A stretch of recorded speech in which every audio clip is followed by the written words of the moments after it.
السلام عليكم ورحمة الله وبركاته. إن الحمد لله نحمده ونستعينه ونستغفره ونعوذ بالله من شرور أنفسنا ومن سيئات أعمالنا. من يهده الله فلا مضل له ومن يضلل فلا هادي له وأشهد أن لا إله إلا الله وحده لا شريك له وأشهد أن محمدا عبده ورسوله. أما بعد فإن أصدق الحديث كتاب الله وخير الهدي هدي محمد صلى الله عليه وعلى آله وصحبه وسلم وشر الأمور محدثاتها وكل محدثة بدعة وكل بدعة ضلالة وكل ضلالة في النار. أما بعد. It brings me great pleasure to be with my brothers and our community here in Manchester, in the United Kingdom, today the 23rd of June in the year 2019, which coincides with the 20th of Shawwal in the year 1440, after the hijrah of Allah's Messenger sallallahu alaihi wasallam. It's tremendous that which the brothers have organized today here at Markaz As-Salafi, in the sense that they've actually made the conference an academic, scientific conference, in the sense that they've chosen a topic which is very focused upon the creed and the aqidah and the belief of Ahlul Sunnati wal Jama'ah. And the topics are not just generalized topics, because normally conferences, they normally take a general approach. But our brothers here, they decided, and I think it is needed from time to time, to take a more academic, detailed approach, even though the time is very limited, because some of the topics here, can be taught over months, if not years. The names and attributes of Allah, just the study of the likes of the Aqidah of Imam of Shaykh al-Islam Ibn Taymiyyah, Aqidatul-Wasitiyya or Tadmuriyya or Al-Hamawiyya. Any of those books could easily take, several years to complete if a person was to go through detail. Or just reading something from Ibn Taymiyyah, the 2 volumes of the explanation of the names and attributes, could easily take 3 or 4 years to teach if it was taught, twice a week or once a week. But here, I think what the brothers have tried to do is, knowing the people that we are speaking to, and the fact that all of us, or many of us, that we confront people with foreign ideologies and contradictory ideologies and beliefs to Ahlul Sunnati wal Jama'ah. So therefore, how does one respond to those doubts? Meaning that not in terms of that we're waiting for them to bring their doubts so we can argue with them. No, from the aspect of when those doubts come to you, then internally, what is your response? If your family brings them to you, what is the response? So quite often these types of topics are missed, because we are assuming that a lot of the people, they attend the durus, which is the asl, of course. The origin is that you attend durus, and that you attend gatherings of knowledge with these types of books like Kitab al-Tawheed, or the tafsir of the Quran, or for example Al-Aqidatul-Wasitiyya or Al-Hamawiyya or Tadmuriyya or Qawaid al-Muthla of Shaykh Ibn Taymiyyah, that they are taught. But the reality is that we have here before us, the whole of the masjid is filled and packed with brothers and sisters. Extra rooms have been opened up and facilities have been placed outside of the masjid to accommodate the people. You don't get these numbers at a normal dars. So the brothers, may Allah subhanahu wa ta'ala reward them. Jazakallah khair. May Allah subhanahu wa ta'ala reward them that they realized and they came to the conclusion, well, here we have an opportunity to reach out to the people with specific academic and scientific subject matters, and which actually places a challenge upon the speakers, because now we have to really bring it down and summarize the particular topics. Like, for example, the deviations of the Braylwiyya, the Quburiyya, Sufiyya in their translation of the Quran. How do you cover that in 45 minutes or an hour? But that's the challenge of our brother, Dr. Abdul-Wāhid al-Lahmami. Evidences for the ulu of Allah. The issue of ulu. Volumes have been written by the Salaf, summarized by some of the later Salaf, in the issue of ulu. And that Allah subhanahu wa ta'ala is ba'in min khalqihi, that He is distinct from His creation. But yet our brother Abu Iyad, Amjad Rafiq, Dr. Abu Iyad, that he had to make that concise to make it digestible and palatable to the listener. And then our brother Uwais Tawil, likewise, the seeing of Allah Yawm al-Qiyamah, which has underlying principles of the names and attributes of Allah and the sifat of Allah subhanahu wa ta'ala. And then my topic itself, which is a refutation of the Ash'ari creed. How do you do that in 45 minutes? You can't, incomplete, and the fact is that you can't. But what you can do is that you can summarize it, bring it to a point, hoping that we, the speakers, that we are complementing each other. So, when these lectures are listened to after the end of this conference, that they listen together collectively, because you may pick up some principles in one that are not mentioned by another because of time constraints. And likewise, after my lecture, we have our brother Abu Idris, and then look at Abu Hakim, حفظه ta'ala, benefits from Ar-Rad ala al-Bishr al-Marisi. How do you bring that to the people? Normally you can't, you know, but it's a challenge for him that he has to bring it now to make it acceptable to the people so they understand what Imam Darimi rahimahullah ta'ala was saying with his rad upon this individual known as Bishr al-Marisi, this innovator who predates actually, you know, some of the A'immatul Huda. But our brother Abu Hakim has to bring, as he has said, benefits from the book, enough so that the people walk away understanding the aqeedah of Ahlul Sunnati wal Jama'ah with regard to the names and attributes of Allah, and the fact that the Salaf of this ummah would not tolerate contradictions in this aspect of the Tawheed of Allah, because the names and attributes come under the Tawheed of Allah subhanahu wa ta'ala is one of the categories of Tawheed, the Tawheed of Al-Asma wa Sifat. So I begin with the issue of the Asha'ira and the Ash'ari madhab and the aqeedah of Ahlul Sunnati wal Jama'ah with regard to the names and attributes. So the story really begins because the name itself, or the title itself of the lecture, it tells you that we're talking about an individual known as Al-Ash'ari. Because the Asha'ira, the Ash'aris, follow an individual in history called Al-Ash'ari, and he was of course Abul Hassan Al-Ash'ari. But actually the story begins before him, and that is with an individual known as Abdullah ibn Kullab. The more that you stay with the dars, the more the jigsaw puzzle comes together and we come to a point at the end. So the initial aspects of this lecture that I speak about, it is important that attention is paid so that then you understand where this is leading to at the end.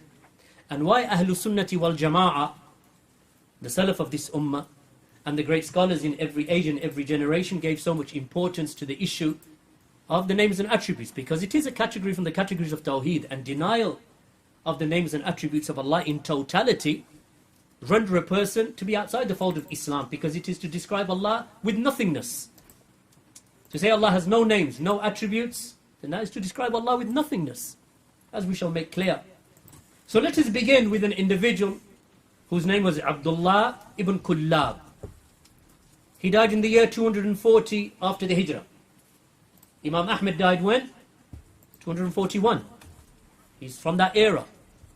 His name is Abdullah ibn Kullab, died in 240. We know that from the defenders and from the vanguards of Ahlul Sunnati wal Jama'ah in protecting the religion from the pollution of the Jahmiyyah, the one who was the figurehead of his era and the great Imam of Ahlul Sunnati wal Jama'ah was Imam Ahmed ibn Muhammad ibn Hanbal, rahimahullah, died 241. This individual, Abdullah ibn Kullab, was from the era, died in the year 240.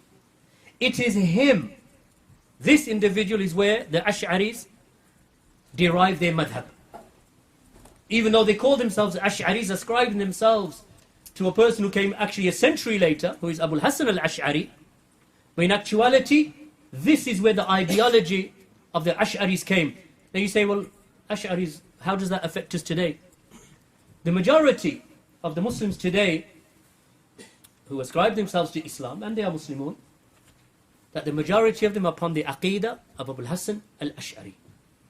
Whether they call themselves Hanafi. If they are Hanafi, they're deriving their aqeedah from Abul Hassan al-Ash'ari and the contemporary of Abul Hassan al-Ash'ari, and that was Abu Mansur al-Maturidi, right, from the era. Both of them are from the era and from the same time period. Whether they are Shafi'is, and they say we are Shafi'i, but when you talk to them about the names and attributes, you find that they're Ash'ari. Right? Abul Hasan al-Ash'ari died when? 324. So a century before Abul Hasan al-Ash'ari came Abdullah ibn Kullab. Died 240, Abul Hasan al-Ash'ari 324. The dates will be important for you to remember. Even if not in an exact sense, but recognize the eras. So Abul Hasan al-Ash'ari died in 324 after the Hijrah. The majority of the Muslims today follow his madhab under the guise, we are Hanafi, we are Shafi'i, or we are Maliki. The Hanabila, generally the Hanbalis, in general, were protected because of the strength of the Hanbali madhab in the issue of Aqidah, that it was harder to pollute and attack in its early days. In the early centuries, it was hard to penetrate. It wasn't free from people penetrating it and infiltrating it and bringing the Aqidah of the deviants into it, but it was protected more than the other three madhabs. And all of these four madhabs, the Hanafis and Malikis and Shafi'is and the Hanbalis, that these are madhabs in essence in fiqh. Right? They are not madhabs in Aqidah. Why? Because the Aqidah for Imams, does it differ? Did the belief in the fundamentals of the religion and Tawheed and Aqidah, did it differ between Abu Hanifa and Malik and Shafi and Ahmed? We say no. It is possible, as is ascribed to Abu Hanifa, that he fell short and he fell into error with regard to the definition of Iman and the understanding of Iman, meaning the definition of Iman itself. But in general, when we look at the other three Imams, including Abu Hanifa outside of this mistake of his, that they were united in their Aqidah. You could not tell the difference. If one of them spoke, it was like the other one was speaking. It was like the other one was speaking, like the other one was speaking. All four of them speaking with the same speech in the issue of Aqidah, names and attributes of Allah, the ulu of Allah, the highness of Allah subhanahu wa ta'ala, that He's above His creation and over the throne. The belief in the names and attributes of Allah, that we take them upon their apparent meaning, and that we do not deny them, and we do not negate them, and we do not deviate from them, and we do not make false ta'wil of them or tahrif of them, and we do not resemble Allah to the creation and so on. And we do not say how with regard to the attributes of Allah subhanahu wa ta'ala. And we affirm all of the names of Allah subhanahu wa ta'ala, that every name of Allah carries with it a meaning. And if it is muta'addi, then it has an effect upon the creation, such as the mercy of Allah has an effect upon the creation and so on. So they were all agreed upon these principles with regard to their belief in the hereafter, with regard to the punishment of the grave, with regard to the angels who would question in the grave. These Imma did not differ. Why? Because their Aqidah was one. So where did the madhabs come from then? So when we talk about the madhab of Abu Hanifa, the madhab of Malik, the madhab of Shafi'i, the madhab of Ahmad ibn Hanbal, we are not talking about these affairs. Because in these affairs they did not differ. Their usul in their Aqidah was one. And they were agreed upon it. But they differed in affairs of fiqh. With the Sahaba they differed. So you find that some of the Sahaba, they differed in their modality of prayer. Into certain minute aspects of the prayer they differed. So the A'immah that followed them, the Imams that followed them, they differed also based upon what they held to be authentic from the hadith of Allah's Messenger sallallahu alayhi wasallam, or how they understood what the Sahaba radiallahu anhum were conveying after the Sahaba spread into the different lands. A Sahabi in Azerbaijan, a Sahabi in Syria, in Sham, a Sahabi in Yemen, a Sahabi in Egypt, a Sahabi in Baghdad, a Sahabi in Khurasan. The Sahaba, they spread. So when the Sahaba, they spread, they took the knowledge of Rasulullah sallallahu alaihi wasallam with them. So a Sahabi may have understood something from the Prophet sallallahu alaihi wasallam in an aspect of fiqh, or inheritance, or an aspect of fasting, or an aspect of the prayer, or an aspect of business contracts. That a Sahabi in another place may have differed with him in that issue, because that Sahabi may not have heard the hadith that this Sahabi heard. That's possible. It can happen today with the ulama. So it happened with the Sahaba. So they passed that knowledge on to their students. And the Sahaba were mujtahidun, that they were scholars of ijtihad. So they acted upon the ayat that they knew, the hadith that they knew, and they gave rulings based upon it. So the people that they were teaching and the fatwa that they were giving were based upon the knowledge that they had. But is there room, for example, in ikhtilaf in the usul of the aqidah? No. So all of the Sahaba have held that Allah will be seen Yawm al-Qiyamah. The ru'ya, they believed in it. They never differed in that, the Sahaba. So you don't find one Sahabi saying to another Sahabi, actually Allah will not be seen Yawm al-Qiyamah. None of the Sahaba, one Sahabi would not say to another Sahabi, there's no questioning in the grave by Munkar and Nakir. Never. Why? Because their Aqeedah, they were united upon. Why? Because the religion that Allah's Messenger ﷺ was sent with, that it established that foundation in their Aqeedah and Tawheed. Established without differing. So the Sahaba did not differ. But in aspects of fiqh, they may have differed. Because they're making sure two Sahaba went on a journey. Both of them woke up after the night in a state of janaba. What are they going to do? They know about tayammum. If the water is not available, what do you do when you wake up in a state of janaba and no water is available? One of them, he made tayammum. Because that's his ijtihad. He said, well, if we don't have wudu, we make tayammum. We're in a state of janaba, sexual impurity, I'm going to make tayammum. The other one, he said, no, there must be, maybe there's something more that needs to be done. What did he rolled around in the soil? So the Prophet ﷺ, that he affirmed both of them. But for one is 2 rewards, and for the other there is 1 reward. Why? Because they're mujtahid. They're scholars. So the one who was incorrect out of those 2 opinions, which is the one who rolled in the soil, because from his ijtihad, is that tayammum, which is a simple thing of striking the ground, wiping face, wiping your hands, then that is for wudu. But what do you do for janazah? It must be, from his ijtihad, it should have been extra. So he rolled in the soil, or in the sand. When they went back to the Prophet ﷺ, he informed them with regard to their affair, and he affirmed the correctness. For one there is 1, and for the other there is 2 rewards. For the one who is incorrect there is 1 reward. For the one who was correct there is 2 rewards. How do you give a reward to the one who is incorrect? Because his reward is for his ijtihad, for his striving to seek the truth. 1 reward. For the other one there is 2 rewards. 1 reward for his ijtihad, 1 reward for the correct conclusion. That's for the scholars, and for the Sahaba radiallahu anhum, and for the scholars till this time. Now, in the issue of the Aqeedah, and the Usul, and the Tawheed, is there such a thing between the Sahaba? Never. Because they were agreed. You don't go to the grave of the dead and seek aid from the dead. The Sahaba radiallahu anhum never differed, as Ibn Qayyim rahimahullah and others, and Imam al-Dhahabi, they have mentioned that the Sahaba radiallahu anhum never differed with regard to the ulu of Allah. That Allah is the Most High. That the arsh, that Allah subhanahu wa ta'ala is above His arsh, distinct and separate from His creation, and He is, from His names, Al-Ali.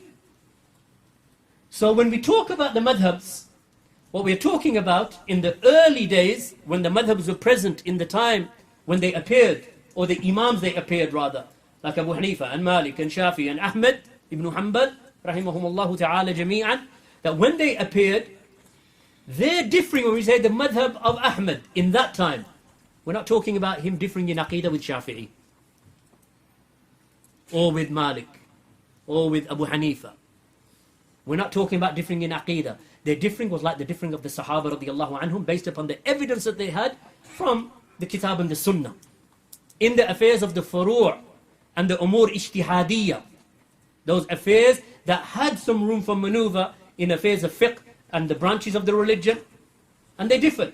But in the usul of the Aqeedah, they did not differ. A person may come along and say, well, actually they did.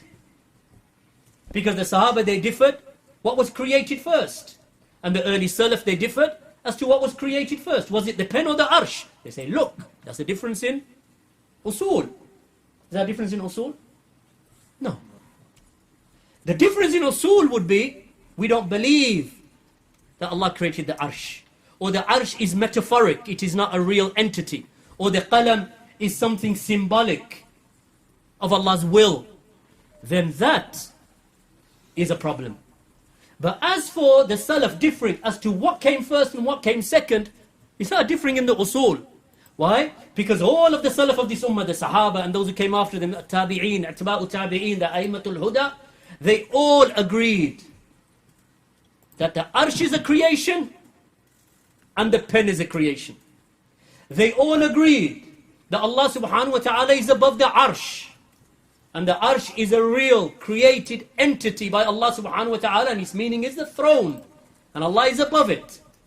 And Allah subhanahu wa ta'ala created the qalam and they all agree that Allah created that which is called the qalam, the pen.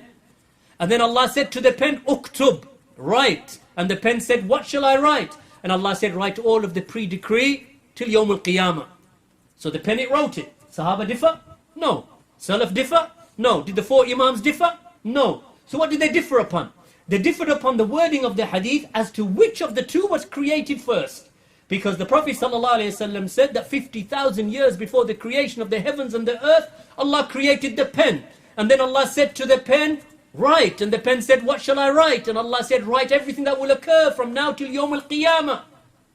وَكَانَ عَرْشُهُ عَلَى الْمَاءِ. And then Allah's Messenger said, and his throne was above the water. So now, how do we understand this hadith? Did the throne come after the creation of the pen, after that 50,000 years, before the creation of the heavens and the earth? So Allah created the pen, and then the throne. Or is Allah saying that 50,000, or the Prophet ﷺ saying that 50,000 years before the creation of the heavens and the earth, that Allah created the pen, but the throne was already there because Allah's Messenger ﷺ said, وَكَانَ عَرْشُهُ, and his throne was over the water. So the Sahaba did not differ with regard to the pen. They did not differ with regard to the water. They did not differ with regard to the arsh. The only thing they differed was upon the awwaliyah. Was the water first? Was the pen first? Or was the arsh first?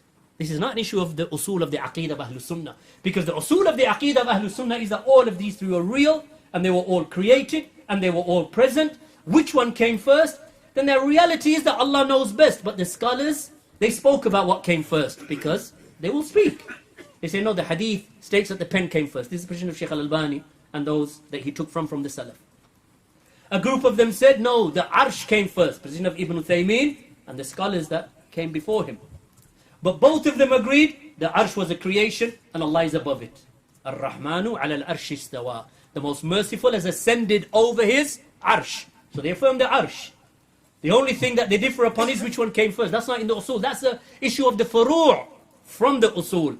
It's an issue of a branch from a fundamental. But the fundamental is agreed upon. Will Allah be seen Yawm al-Qiyamah? Has that lecture already done, right? Allah will be seen Yawm al-Qiyamah. We all agree. Right? Because it's kitab, sunnah, ijma'. Allah will be seen Yawm al-Qiyamah. The question is, did the Prophet ﷺ see Allah or not see Allah whilst he was alive? And did he see him with his eyes or did he see him with his heart? That's the difference of opinion amongst the scholars. But the ru'ya itself, the seeing of Allah Yawm al-Qiyamah, is not differed upon by anyone from the Sahaba radiallahu anhum. What did they differ upon? A group of them said that the Prophet ﷺ never saw Allah subhanahu wa ta'ala with his eyes. A group of them said he never saw him, and they kept it general. A group of them said that he never saw him with his eyes, but he saw him with his heart. But the issue of the ru'ya, the seeing of Allah Yawm al-Qiyamah, do they differ? What do they differ about? Whether the Prophet ﷺ saw him or not. So the actual ru'ya is the asl of the issue. That's the aqeedah. That's the foundation and the asl in the aqeedah of Ahlul Sunnati wal Jama'ah. Whoever denies that, after knowing the ahadith and the ayat and the ijma', then he has left the fold of Islam. If he denies it. After knowing, meaning after he understands, and he has not understands, but he has been shown the proof, and the proof has been made clear to him. If he denies the ru'ya, after that Allah will be seen, Yawm al-Qiyamah, after the iqamatul hujjah, he has left the fold of Islam. Why? Because he has denied something from the usul of the aqeedah, after the iqamatul hujjah, after the ayat, which I'm sure the brother mentioned in his dars, after the ahadith. Right? So therefore, in the usul of the aqeedah, Sahaba did not differ. The only thing they differed upon, did the Prophet see him or not see him whilst he was alive in this world? That's the difference. Meaning that when he ascended in the night of Isra and Mi'raj, did he see Allah or not? A group said yes, a group said no. A group said no, he saw him with his heart, meaning, Allah, he saw Allah in a vision from his heart, but he did not see him with his eyes, and so on. So the aqeedah is agreed upon. So when these madhabs came later, like today, they say, what are you? He says, I'm Hanafi. Right? He says, I'm Hanafi. Hanafi in what? He says, I'm Hanafi in fiqh. I follow the Hanafi madhab. But in Aqidah, I am Maturidi. Alright? Jayyid. In Aqidah, he says, I am Maturidi. He says, in Tariqah, I am Naqshbandi.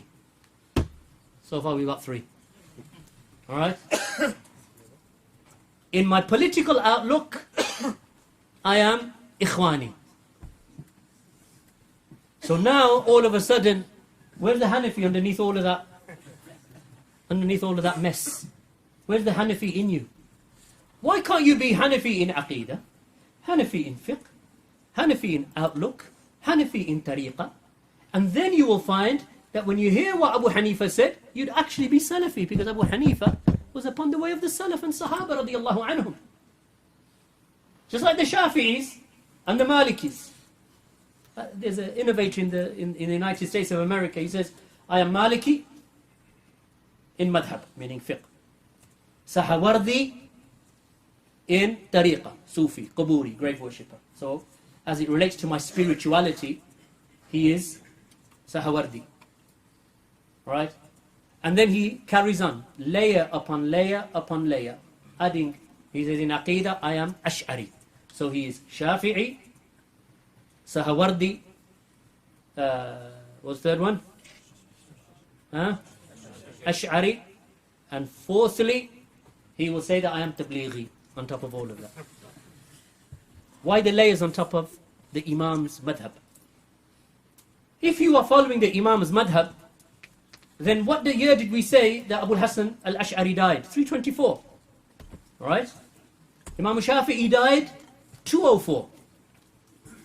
Nearly a century and a half before, a century and more, before Abu Hassan's appearance, Abu Hassan al-Ash'ari, Imam Shafi'i was the Mujaddid, Imam, Ahlul Hadith, Ahlul Sunnah, from the Mujaddideen of his era, Mujaddid, a reviver of the deen of his time, Imam Shafi'i. So why would you take Imam Shafi'i in fiqh, how you make wudu and how you pray, but you're not going to take the Aqidah of Shafi'i? Shafi'i wasn't Ash'ari. How can Shafi'i be Ash'ari when Abu Hassan al-Ash'ari came a century after him? How is that possible? You're following a man who hasn't appeared yet? So Shafi'i wasn't Ash'ari. He was not an Ash'ari. So why don't you take in Aqidah, be Shafi'i. In fiqh, be Shafi'i. And what did Shafi'i say? If you find my opinion contradicting the hadith of Allah's Messenger sallallahu alayhi wasallam, then take my opinion and throw it against the wall and go to the hadith of Allah's Messenger sallallahu alayhi wasallam. Then you'll be true Shafi'i. إذا صح الحديث فهو مذهبي. As Imam Shafi'i used to say, if the hadith is authentic, that is my madhab. So now you can be Shafi'i in fiqh, you can be Shafi'i in Aqidah, you can be Shafi'i in your manhaj methodology, which is not to rebel and not to follow the paths of Ikhwan al-Muflisin or the Khawarij or the Mu'tazila and the Shia and so on. Be Shafi'i in everything. What do you mean you're Shafi'i, Ash'ari, Sahawardi, Tablighi, and Ash'ari or Maturidi? Kaif? This is where Ahlul Sunnati wal Jama'ah don't have these layers to deceive the people with. We say we are Salafi. Say, what do you mean Salafi? We say Kitab, Sunnah, Sahaba, and the great Imams of the early Salaf. This is what we're upon. Say, but you already agreed that the early Imams differed. Yes, they agreed they differed in fiqh. So what do you do when they differ in fiqh? We say, we look at what the Imams have said, whichever one brings the authentic hadith from Bukhari or Muslim, even though Bukhari and Muslim came after them. But the narrations, the Sahab, those Imam narrated the narrations. If those narrations are authentic according to the Muhaddithin that came a century after them or a generation after them, like Imam al-Bukhari died in 256, or Imam al-Tirmidhi who died in 279, and so on from the A'imma, then we will take the hadith that is authentic from them. As long as that madhab or that Imam gives his ijtihad, like those two Sahaba, the one who made tayammum by striking the hands and the one who rolled, which one is the haqq out of the two? Answer me. Alright, the one who made tayammum. Do we now negate the virtue of the other Sahabi and say, well, who was he? Do we say that? No, we say no, he's rewardable. Radiyallahu anhu. And we love him for the sake of Allah because he was an Imam from the Sahaba radiyallahu anhum. Even if he was mistaken, why? Because he made ijtihad. But if the ijtihad was incorrect according to the Prophet sallallahu alaihi wasallam, then what do? We go to Rasulullah Is that not true? So when two Sahaba, they differ in doing something, then what did Allah command them to do? فَإِذَا تَنَازَعْتُمْ فَإِن تَنَازَعْتُمْ فِي شَيْءٍ فَرُدُّوهُ إِلَى اللَّهِ وَرَسُولِهِ. If you differ in any affair between yourselves, then refer it back to Allah and His Messenger sallallahu alayhi wa sallam. So the Salafi is complete in his understanding of all of these affairs. This is the first point at which all of those Ash'aris, Sufis, Maturidis and whatever layers that they have, Tablighi, Diyobandi and whatever they have, all of that we strip it away. That's why the Salafi doesn't accept the title of Wahhabi. We're not Wahhabi. We are Salafi because we follow the Salaf, Sahaba, Rasulullah, Sahaba and the early generations. We don't ascribe ourselves. If we are not going to ascribe ourselves to Imam Shafi'i and say we are Shafi'i and everything Shafi'i, blindly, even if he's mistaken. No, we don't accept that. Not from Shafi'i, not from Malik, not from any of them. Though we love them and we revere them, rahimahumullah ta'ala jami'an. But as it relates to this, if we do not take a single one of them to be followed, and all of those great Imams are greater than Shaykh al-Islam Muhammad bin Abdul-Wāhid rahimahullah. They're greater than him. Because they are from the earlier generations. That's why the Salafi won't say, we are Albaniyun. We are not Albaniyun. Barakallahu feekum. We are Salafi. Or we are Sunni. Or we are Athari. Because all of these terms refer to the same thing. And we are definitely not Wahhabi. Though we love Shaykh al-Islam Muhammad bin Abdul-Wāhid. Just as we love Muhammad Idris al-Shafi'i. Just as we love Ahmed bin Muhammad ibn Hanbal. Yes, we love these A'imma, but we do not take a single person that you can call. That's why the Salafi he will become upset that he's called Wahhabi. Not because we have a problem with Shaykh al-Islam Muhammad bin Abdul-Wāhid, because we read his books and we teach his books. Just like we teach the books of Abdul-Ghani al-Maqdisi, and we teach the books of Imam al-Barbahari, and we teach the books of Ahmed ibn Hanbal, and we teach the books of Shaykh al-Islam ibn Taymiyyah and ibn Qayyim. But we are not blind followers that we have ta'assub towards one that now we are labelled with that label, or that we are happy with that label, unlike them. That they are happy to be called Ash'ari, which is the madhab of bid'ah. Shaykh al-Islam Muhammad bin Abdul-Wāhid is upon the Sunnah, and we don't accept being called Wahhabi, though he is upon the Sunnah. The madhab of Abu al-Hasan al-Ash'ari is upon bid'ah, and they're proud to announce it to the people. How is that even possible? It's tanaqud, it's contradiction. Let's go back to Abdullah ibn Kullab, because that's where the story begins. Imam al-Dhahabi rahimahullah mentioned regarding him in his Sir A'lam al-Nubala. Imam al-Dhahabi has a voluminous work, over 30 volumes, where he narrates the stories and the lives of the notable people in history. So he mentions Abdullah ibn Kullab. He said he was a leader of the people of theological rhetoric, the mutakallimin. So he was the leader, the imam of the mutakallimin, the people of rhetoric, meaning innovated speech, of Basra, in his time. And his name was Abdullah bin Sa'id ibn Kullab al-Qattan al-Basri. He had some writings refuting the Mu'tazila. So he refuted other sects of bid'ah, though he himself was upon bid'ah. And perhaps, even though he was refuting them, he agreed with them in aspects. Dawood al-Zahiri learnt kalam and rhetoric from him, as was stated by Abu Tahir al-Dhuhali. It is said that Al-Harith al-Muhasabi, who was refuted by Imam Ahmed, remember this is the era of what? Ahmed ibn Hanbal. It is said that Al-Harith al-Muhasabi, who became an opponent of Imam Ahmed, that he studied the sciences of logic and debate from Abdullah ibn Kullab. This is all from Imam al-Dhahabi, summarized. He was called Ibn Kullab. That became his name, meaning that's what he was generally known as. He was able, due to his eloquence, to debate and to draw his opponent to himself, meaning to his opinion and to his logic and to his debating skills. His followers were known as the Kullabiyya. They are the followers of Abdullah ibn Kullab. Some of them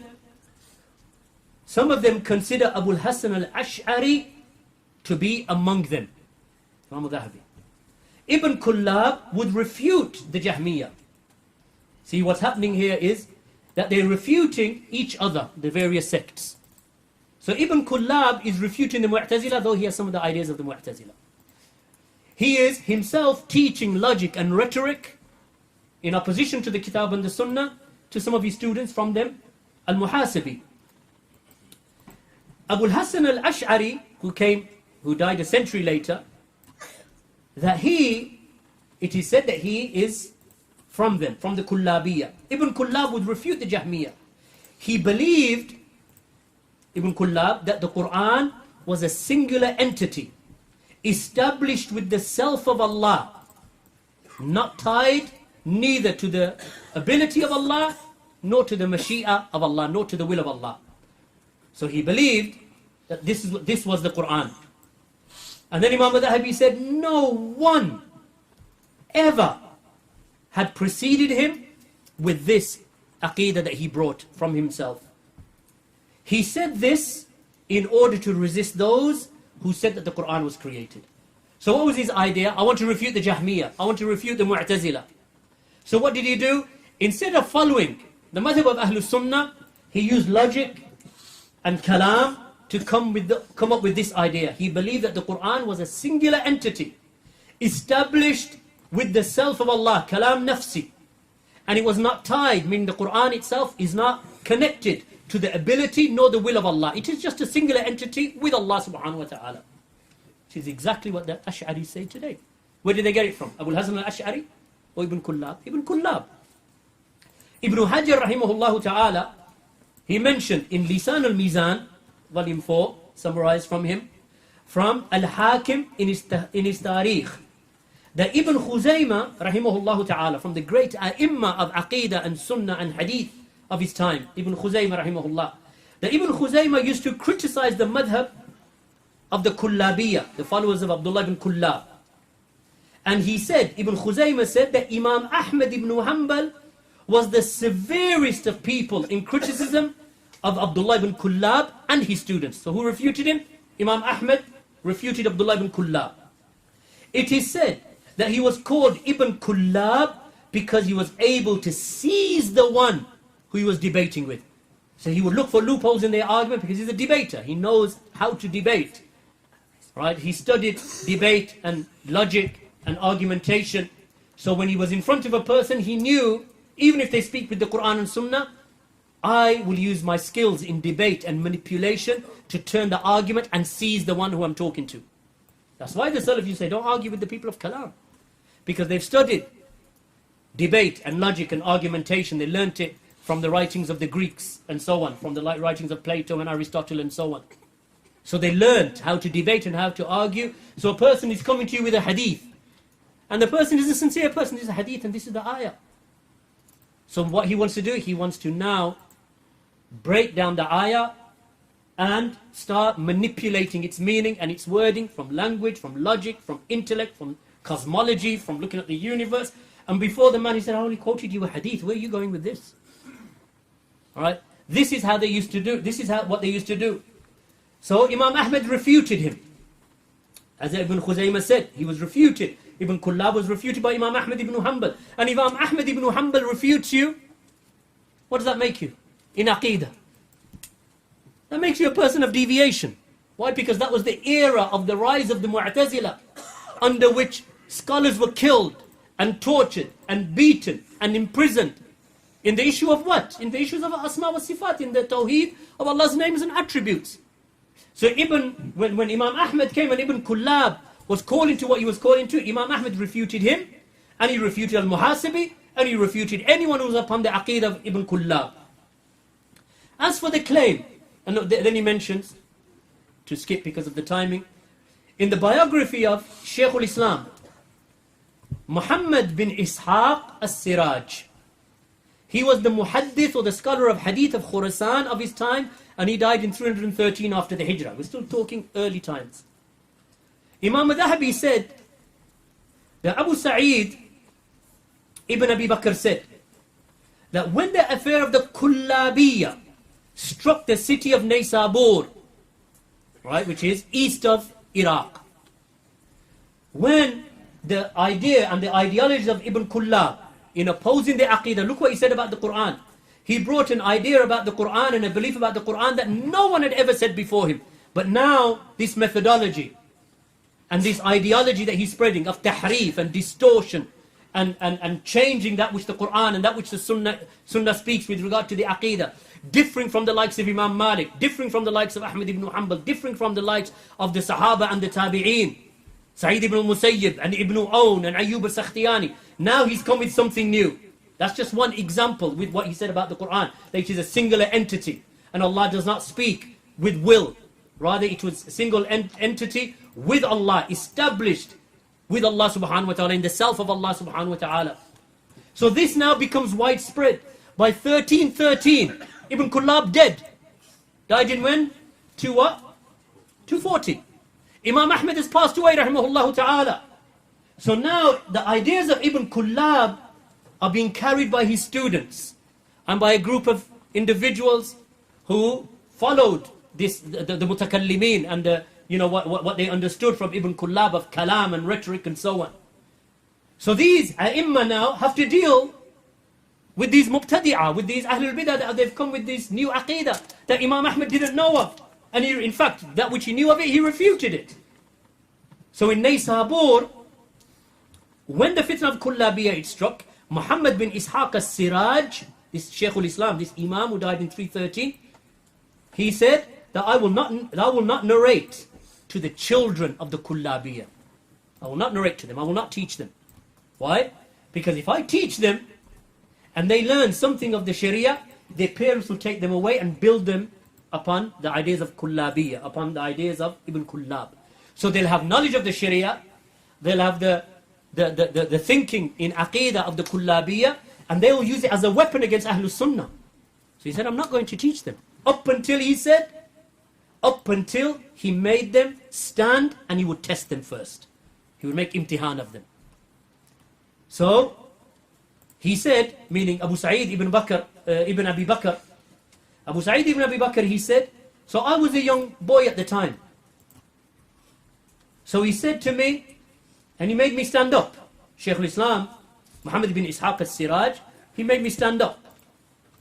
And he said to me, repeat after me, I am free in front of Allah from the Kullabiyah. He made the children say that. Say, I am free in front of Allah from the Kullabiyah. He said, I was a young boy and I said to him, if I was to say that, my father would not give me bread to eat. So then, Muhammad bin Ishaq al-Siraj, he started laughing at the boy. And he said, this one, leave him alone. He's with us, yani. He's just, if he says it, he won't even get food in his house.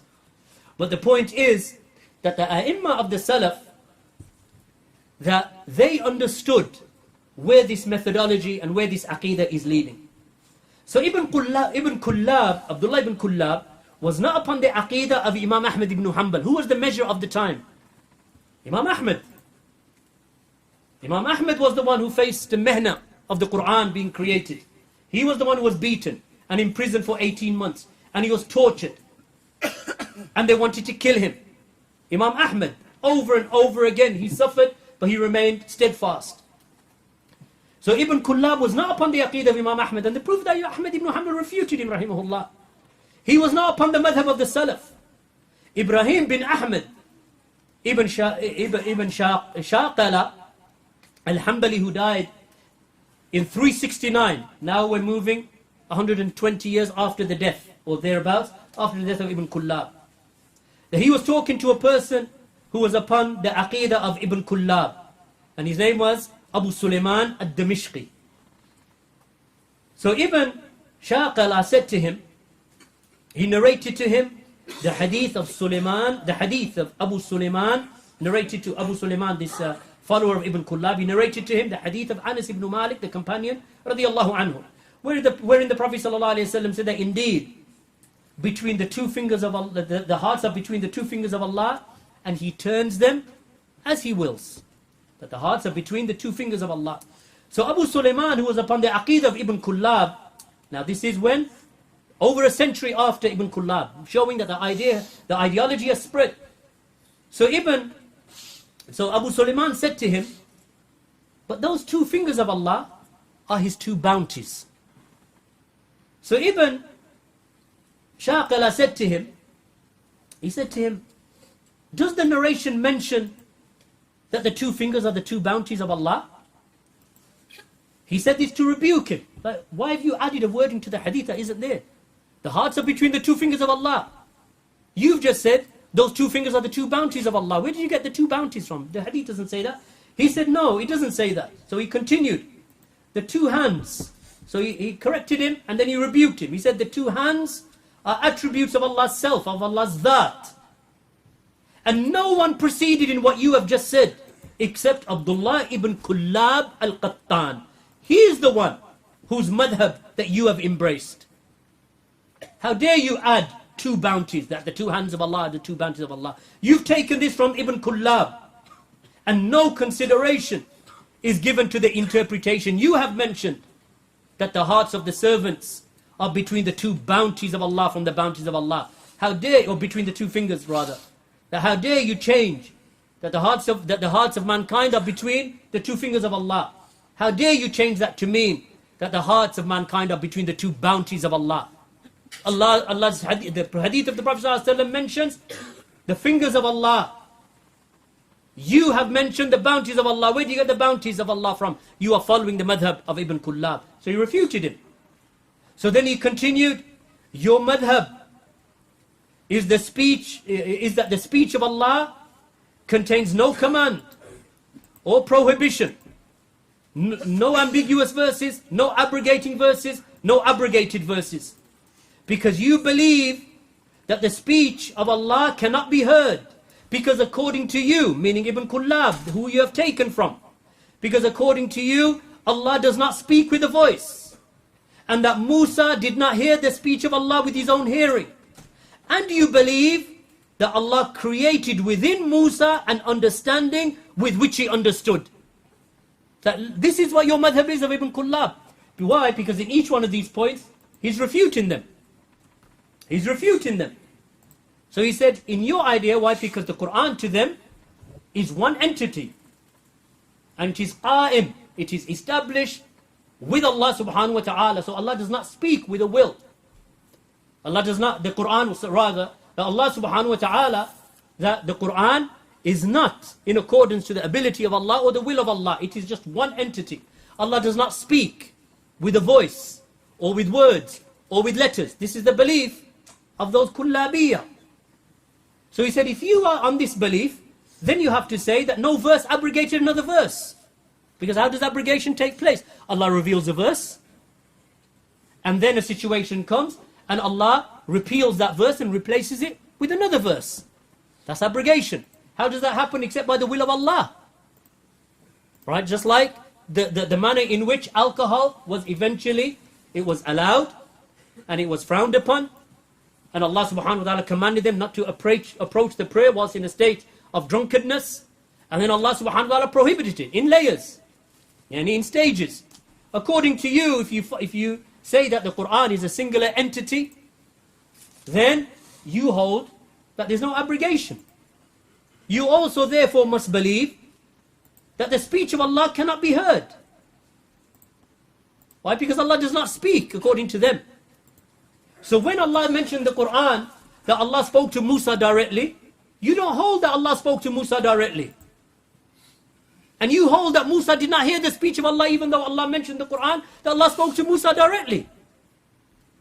And you believe, therefore, this is what the belief of them, is that Allah did not speak to Musa. The meaning of it is that Allah placed into the heart, or within Musa, Allah created within him an understanding of what Allah wanted. Look what they have to deny. This is the Kullabiyah. So when he, Abu Sulaiman, saw what Ibn Kullab was upon, and he heard what this Shaykh was saying to him, of repulsive and ugly beliefs of Ibn Kullab, he said, I hope by opposing Ibn Kullab in this issue, I have opposed his madhab totally. Meaning that when he heard this scholar saying this to him, he left it. And he said, I agree, by me agreeing with you in this issue, I hope that I've just left Ibn Kullab and his madhab completely. This is in the Tabaqat of Al-Hanabila volume 2. So Ibn Kullab innovated the doctrine of the speech of Allah as a single entity. We're coming to Abul Hassan in a moment, inshallah.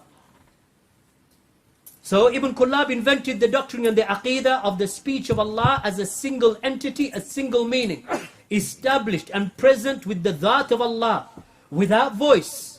They said Allah did not speak with a voice, and does not speak with a voice, and He does not speak with letters, which is what the Ash'aris today and the Kullabis of that time and of this time, this is what they refer to as kalam nafsi. Even today, they say, what about the Quran? They say, yeah, kalam nafsi. This is what they're talking about. The thing that the Salaf used to refute, and Ibn Kullab was refuted for. Ibn Qayyim rahimahullah ta'ala stated in the 8th century, he died in 752, he said, Ibn Kullab came and he broke the ijma' of even Ahlul Bid'ah. Meaning that even Ahlul Bid'ah wasn't upon what he was upon. He broke their ijma' by innovating the affair of the speech established in the self, the kalam nafsi. And in that he also opposed the revelation, the naql, meaning the revelation from Allah. And he opposed the aql, the intellect.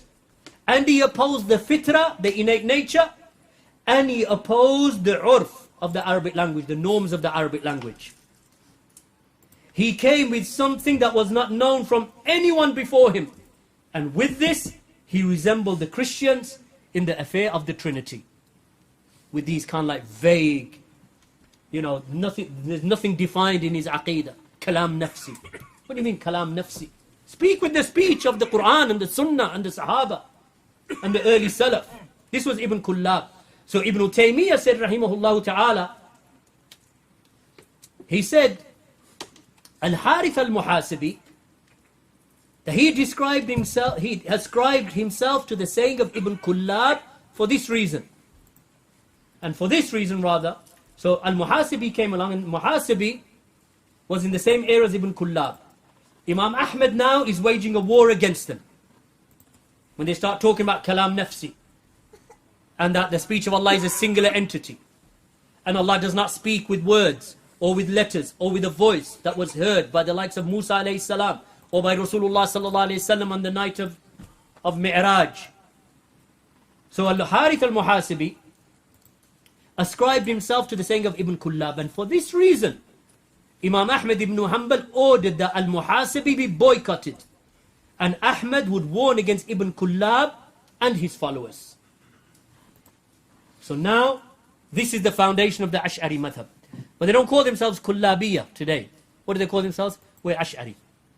And they say that the madhab of the Ash'a'ira is the madhab of Ahlul Sunnah wal Jama'ah. You read it in their books. When they write their aqidah, they say that the madhab of Ahlul Sunnah is the madhab of the Ash'a'ira. The Ash'aris are Ahlul Sunnah. How can the Ash'aris be Ahlul Sunnah when Imam Ahmad refuted the founder of the Ash'a'ira, Abdullah ibn Kullab, and the A'imma, they refuted them. And I've just mentioned just a handful of narrations, even though if we continued, it would take weeks just to finish that section.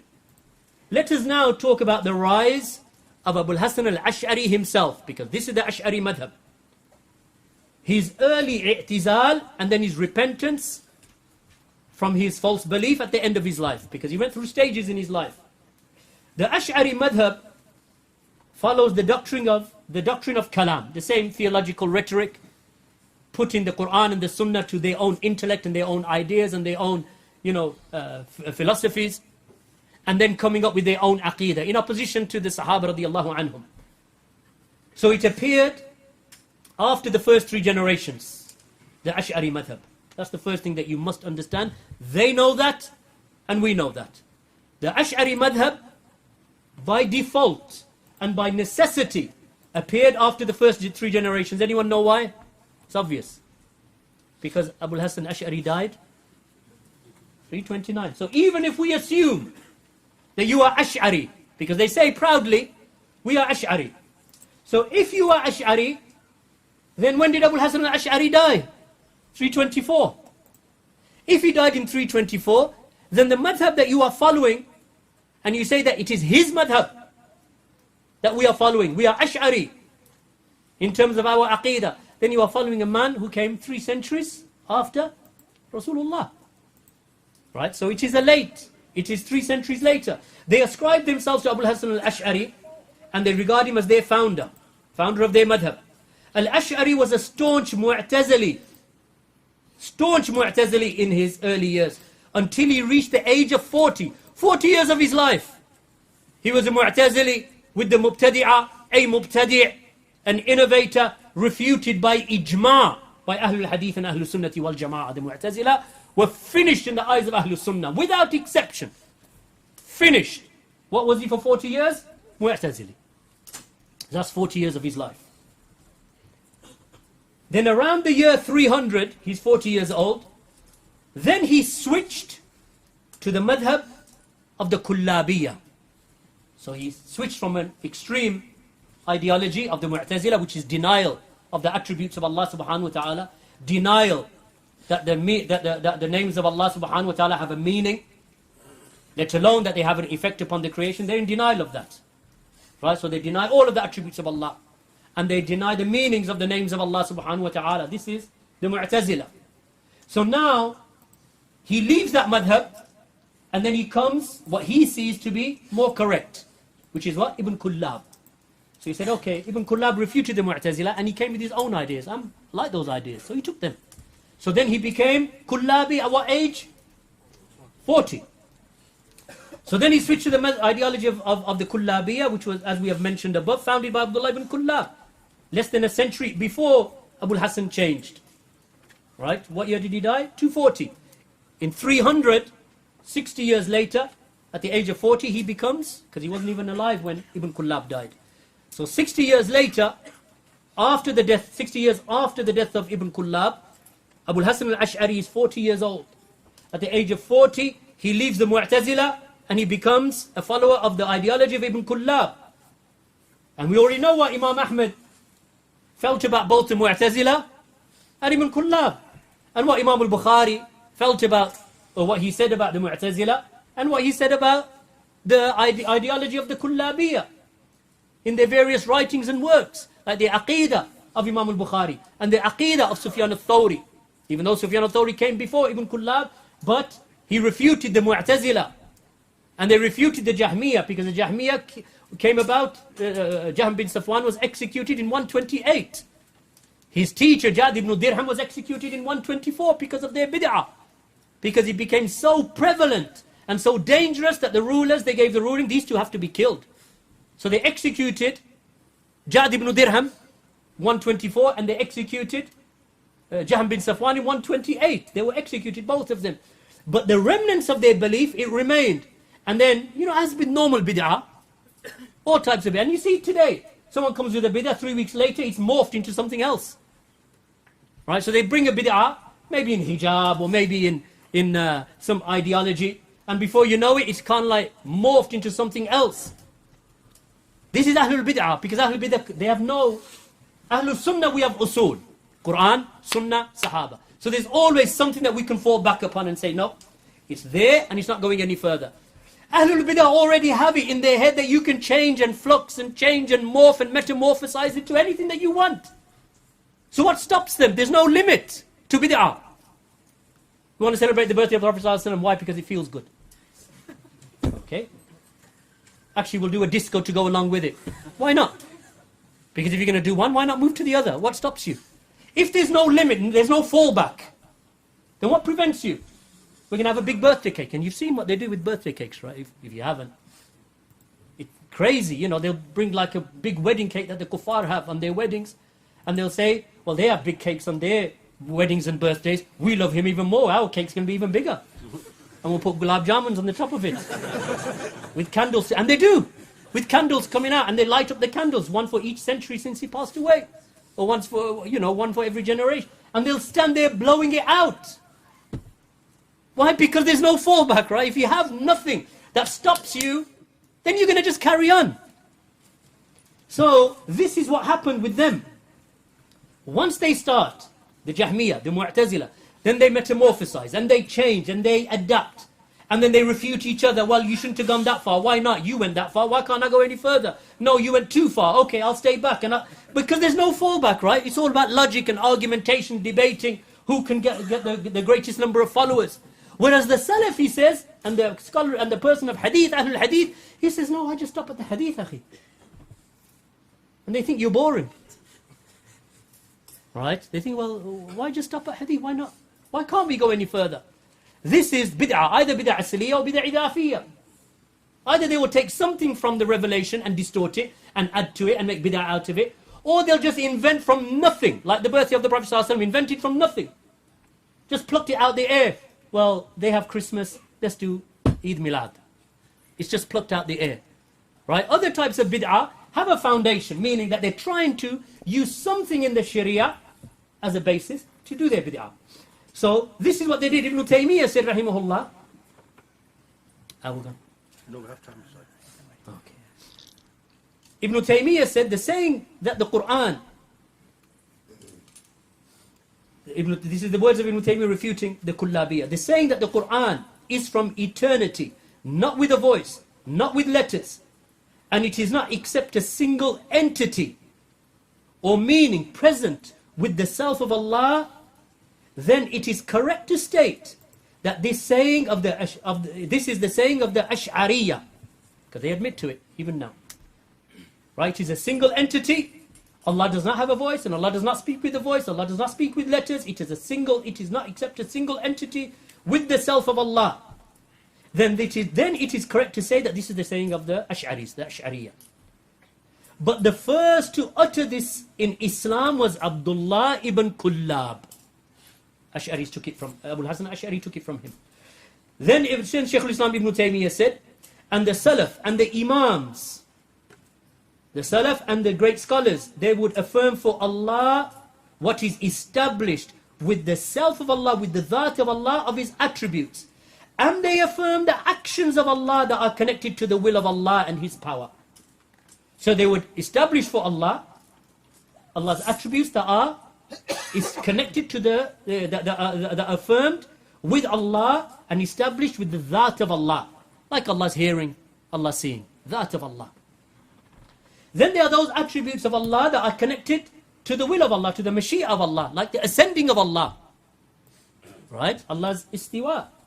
You done ulu already today. So Allah ascended over His throne. So the istiwa of Allah, and this attribute of Allah, al-istiwa, is connected to the will of Allah. Allah does it whenever He wills.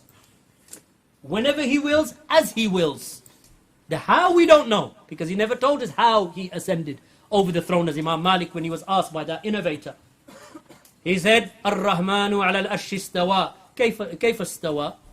When Imam Malik was asked, that Allah said in the Quran, the man said to Imam Malik, Allah said in the Quran that Allah has ascended over His throne. How did He ascend over the throne? So Imam Malik said, Al-istiwa ma'loom.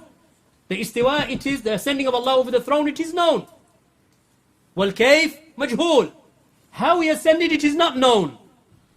And I do not see you except as وَسُؤَالُ عَنْهُ bid'ah.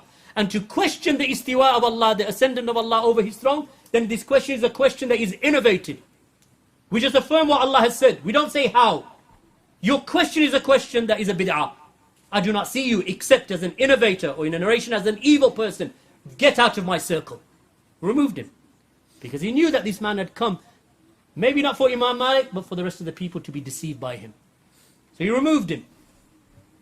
But the Shaykh al-Islam ibn Taymiyyah said that the Salaf of this ummah would affirm for Allah the attributes of the self, for Allah, the attributes that are established with the Dhat of Allah. And they affirm the actions that are connected to the will of Allah, like Allah speaks whenever He wills. But the speech of Allah is also from the attributes Dhatiyah, the Sifat al-Dhatiyah, from the Sifat al-Dhatiyah of Allah subhanahu wa ta'ala, meaning that Allah can never be ceased to be described with speaking. It is Allah subhanahu wa ta'ala speaks, and He's never ceased to be described with the attribute of speaking. Allah sees, and He has never ceased to be described as being the all-seeing. Allah is the all-hearing, as-Sami', and Allah has never ceased to be described as being the all-hearing.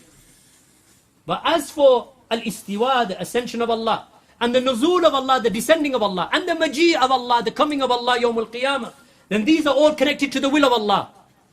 Allah ascends when He wills, and Allah descends when He wills. When does Allah will to descend? When? The last third of every night. Allah descends to the nearest heaven in the hadith of the Prophet ﷺ, mutawatira. Hadith are established in numerous narrations. And Allah descends on the day of Arafah, as is mentioned in one hadith. So then Shaykh al-Islam Ibn Taymiyyah mentioned that the Jahmiyyah denied both of this. They denied both of these, meaning the attributes of Allah that are established with the Dhat of Allah. And the attributes of Allah and the actions of Allah that are connected to the will of Allah and His power. The Jahmiyyah founder, what's his name? Jahan bin Safwan. Executed, mentioned it, right? That's what I said at the beginning, you have to listen. 128 he was executed. So what does he say? The Jahmiyyah denied both of this. So Ibn Kullab agreed with the Salaf that the Jahmiyyah are wrong.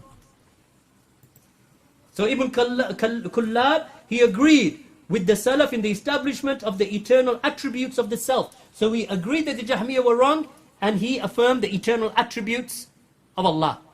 Like seeing, hearing, and so on. Because these are established with Allah, with His Dhat. Never cease to be described with them, right?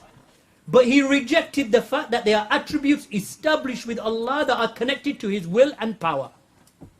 So he accepted one half of what the Salaf were upon and what the Quran and Sunnah calls to, and he rejected the other half. So in one half, he rejected the Jahmiyyah and the Mu'tazila. In the other half, he came up with his own ideas. Then Shaykh al-Islam Ibn Taymiyyah mentions, and then came Abul-Hasan al-Ash'ari after him. And he was the student of Abu Ali al-Jubai, the Mu'tazili. What did we say? Up until the age of 40, what was he? Mu'tazili. Abul-Hasan al-Ash'ari. Thereafter, Abul-Hasan retracted from the saying of the Mu'tazila. He realized in the year 300, actually, 40 years I've been following these innovators, and I've been wrong. So he changed. So he refuted them. He explained their contradictions in many places. And he went to extreme lengths, Shaykh al-Islam said. He went to extreme lengths in opposition of them in the issue of qadr and iman and al-wa'ad, which is the promises of Allah of reward, and the wa'id of Allah, which is the threats of Allah's punishment. Until they, due to this, ascribed to Abul-Hasan al-Ash'ari, meaning that when he refuted the Mu'tazila, because these are the arenas where the Mu'tazila went to extremes and in innovation. So he refuted them, he left them, but he did not just leave them, he left them and said, I know them. So he started refuting them. So he refuted them in their deviation, the affair of qadr, and the affair of iman, and the affair of the promises of Allah, and the affair of the wa'id of Allah, right? Because these are other issues that the Mu'tazila, they fell into error with. So then what happened was, up until when they saw what he had done to them, they ascribed to Abul-Hasan al-Ash'ari, they refuted him back, and they called him Murji, and Jabari, and from the Waqifah, meaning in the issue of the Quran, those who do not take the position that they take. And in the arena of the attributes, Al-Ash'ari, when he left the Mu'tazila, he took the path of Ibn Kullab. That's what he did, Abul-Hasan al-Ash'ari. So this saying concerning the Quran is the saying of Ibn Kullab. What saying? That the speech of Allah, or the Quran, is and the speech of Allah is kalam nafsi.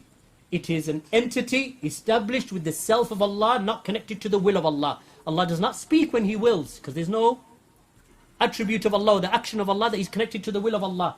We say that Allah ascended over the throne, and Allah spoke to Musa when Allah willed to speak to Musa. They don't accept that. They don't say that Allah spoke to Musa when Allah willed. They said that Allah created into Musa an understanding.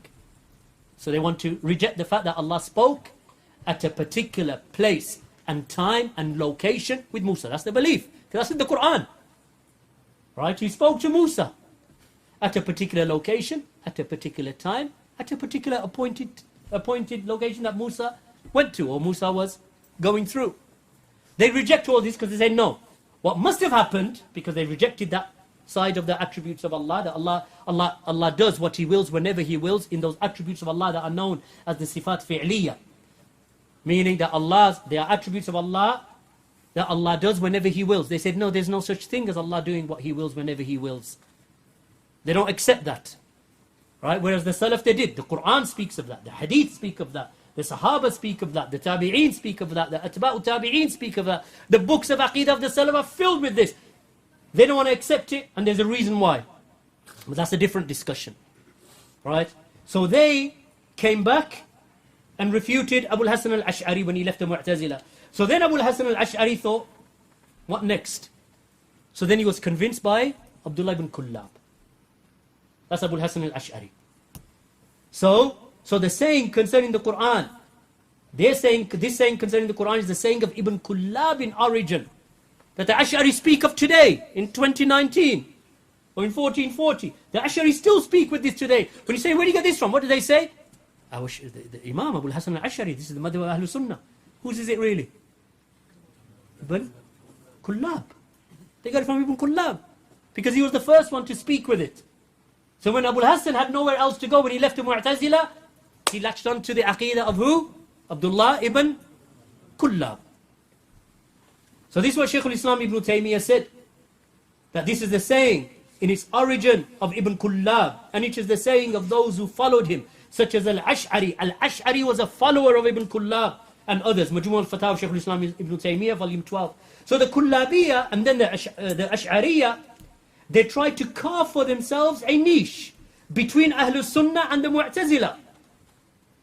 They don't want to come all the way to the people of Sunnah, and they don't want to be with the Mu'tazila. So they carved for themselves a niche between Ahlul Sunnah and the Mu'tazila. Ibn Taymiyyah, Imam al-Dhahabi, al-Miqrizi, and others stated that Abul Hasan al-Ash'ari left the madhab of the Mu'tazila, and then he adopted the views of Ibn Kullab.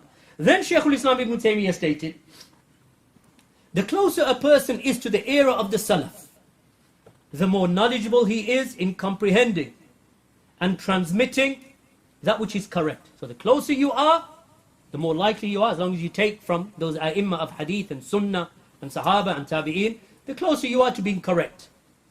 And then Ibn Taymiyyah said, and I affirm this for the Hanbali madhab. I affirm this for the Hanbali madhab. That's what we said at the beginning. Out of the four madhabs, it was the one that was the most robust. When the bid'ah came, it stood the firmest. He doesn't say that all of them did, because some of them did deviate. But it was the madhab that was the closest to the hadith. And he was the fourth out of the four imams, the latest of them. And the closest of them to the era of the compilation of the books of hadith, in authenticity and so on. From the students of Imam Ahmad was Bukhari, for example. Right? And Imam Shafi'i took from Imam Ahmad, and he praised Imam Ahmad for his knowledge. He goes, you have excelled me in hadith.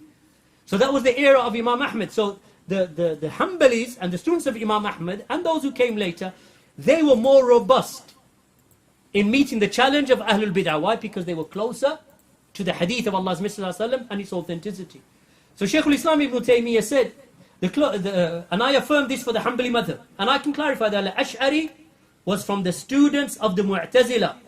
And then he repented from that.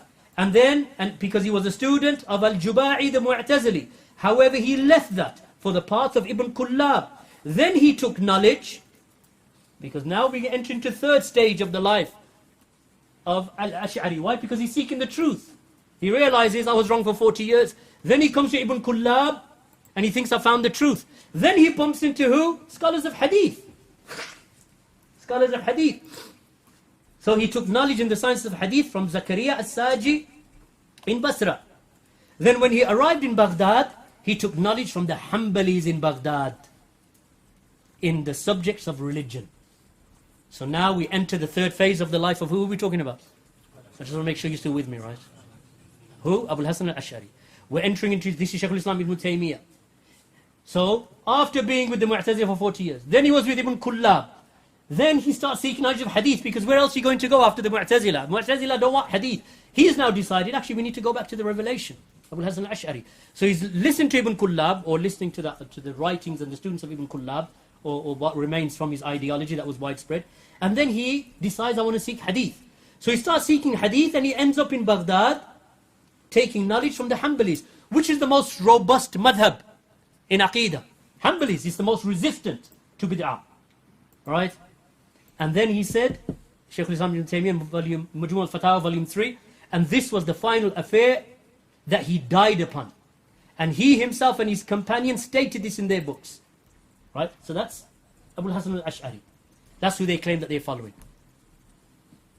What we doing? Ahlul al-Hadith. Quran, Sunnah, Hadith, Salaf. Look how they're meandering, one place to another.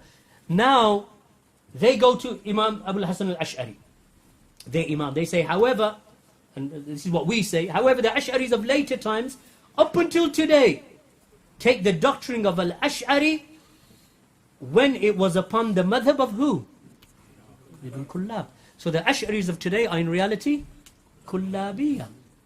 That's the haqq. That's what they're upon. So in reality they are Kullabiyya. In fact, they are worse than Ibn Kullab, since they adopted much of what Ibn Kullab refuted from the Jahmiyyah and the Mu'tazila. In fact, the Ash'aris of today, they're not Ash'ari.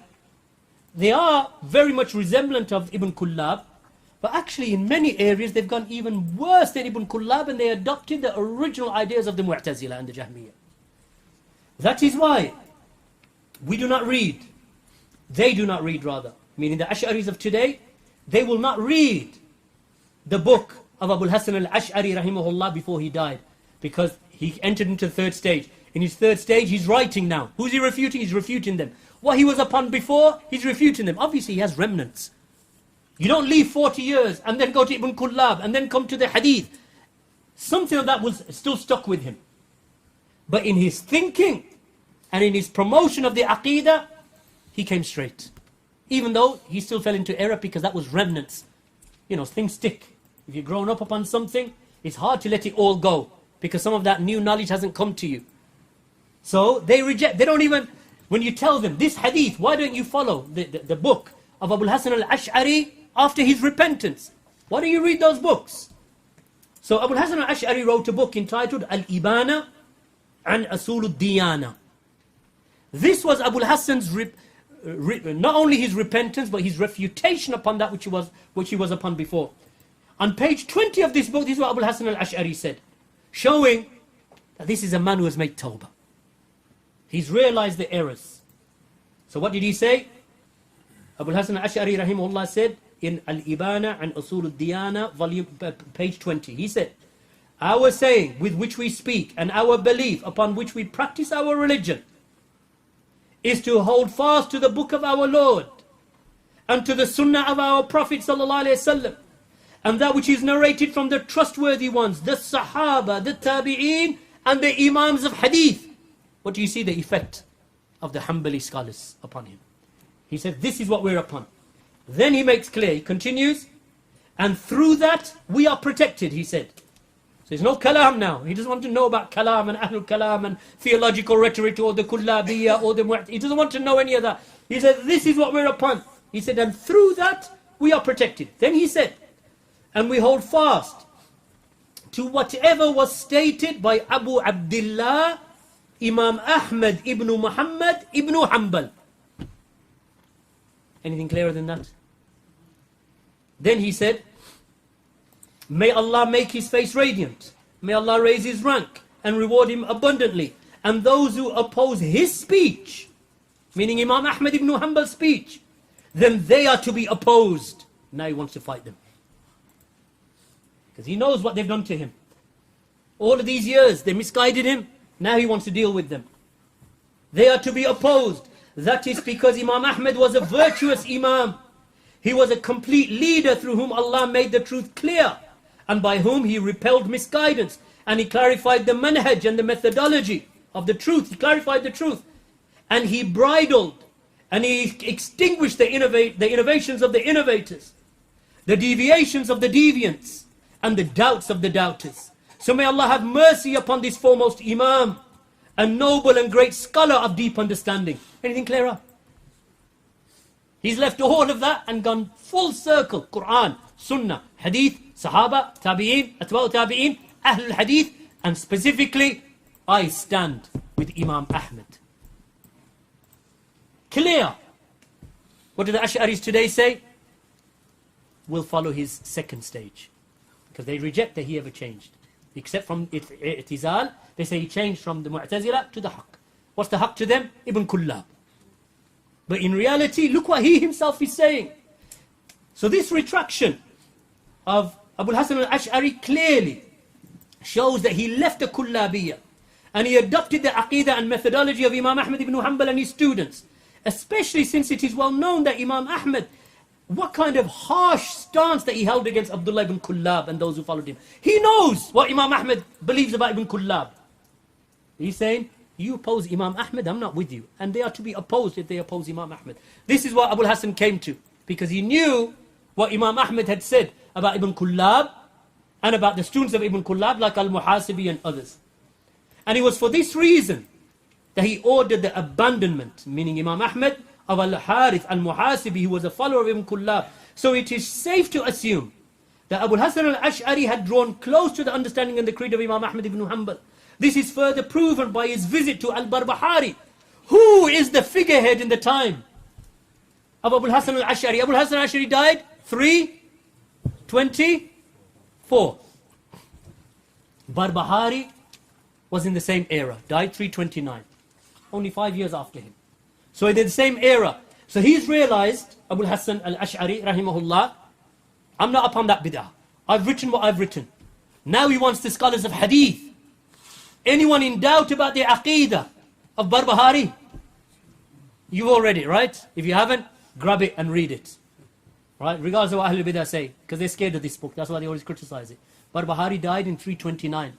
He was from the companions of the students of Imam Ahmed ibn Hanbal. And he is known as the Imam of Ahlul Sunnati wal Jama'ah of his era.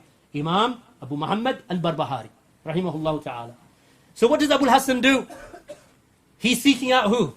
He seeks out the Imam of Ahlul Sunnah al-Barbahari. As Imam al-Dhahabi mentioned under the biography of al-Barbahari in his Siyar A'lam al-Nubala. So it is safe to assume that Abu al-Hasan al-Ash'ari had drawn close to the understanding and creed of Imam Ahmad. This is further proven by his visit to Imam al-Barbahari, the Imam of Ahlul Sunnah at his time, where al-Ash'ari came in front of him, Abu al-Hasan, and he freed himself from the people of bid'ah. Freed himself. He said, I've come to you. He said, what do you want? He said, I've refuted them. And he started mentioning, he said, I wrote 15 books against them. This is what Abu al-Hasan al-Ash'ari is telling Barbahari. Barbahari was still not fully convinced. Why? Because these are the vanguards of the Sunnah. They don't easy convince. So what did he do? He turned his back on him. He said, I don't know what you're talking about. As for us, we're upon what Ahmad ibn Hanbal was upon. Right? So what did Abu al-Hasan do? He's already written that I'm with Imam Ahmad. He went to see Barbahari. Imam al-Dhahabi mentions it. So this was that show us about Abu al-Hasan al-Ash'ari. That Abu al-Hasan al-Ash'ari, rahimahullah ta'ala, that he was deceived by the Mu'tazila for 40 years, up until 300 after the Hijrah. Then he came to Kullabiyah because he saw that to be the truth. Then he realized, actually, what's the big difference between the Mu'tazila and these people? They're all upon the Aqeedah of Jahm. All they're doing is distorting and metamorphosizing into other types of bid'ah. So you know what? Quran, he met the scholars of the Hanabila Ahlul Hadith, and then he came to the Haqq. And as we've mentioned, having said that, it is not correct to conclude that Abu al-Hasan al-Ash'ari did not completely relinquish all of the influences of the Kullabiyah. It is possible that something remained with him of those influences. Because look at the challenges that he went through in his life. But there is no doubt that he came closer to the madhab of Ahlul Sunnah, as is clear in his final works, such as Al-Ibana and Usul al-Diyana. So may Allah subhanahu wa ta'ala have mercy upon him. There was 30 pages that I compiled. We got to page 10. There are 20 more pages. I won't promise that I'm going to come back to Manchester anytime soon, but I'll try, inshallah, and maybe do the next 10 pages next time, and the final 10 pages a third time. Inshallah, we'll see, inshallah. But I hope that this has given you something. As I say, you have to take each lecture alongside the rest of the lectures, because I did not go into the details of the usul of Ahlul Sunnati wal Jama'ah in understanding the names and attributes of Allah, because I would not have had the time to explain what I've explained. Clear? Barakallahu feekum. So we'll conclude upon that. Wa subhanakallahumma wa bihamdika ashhadu an la ilaha illa ant astaghfiruka wa atubu ilayk.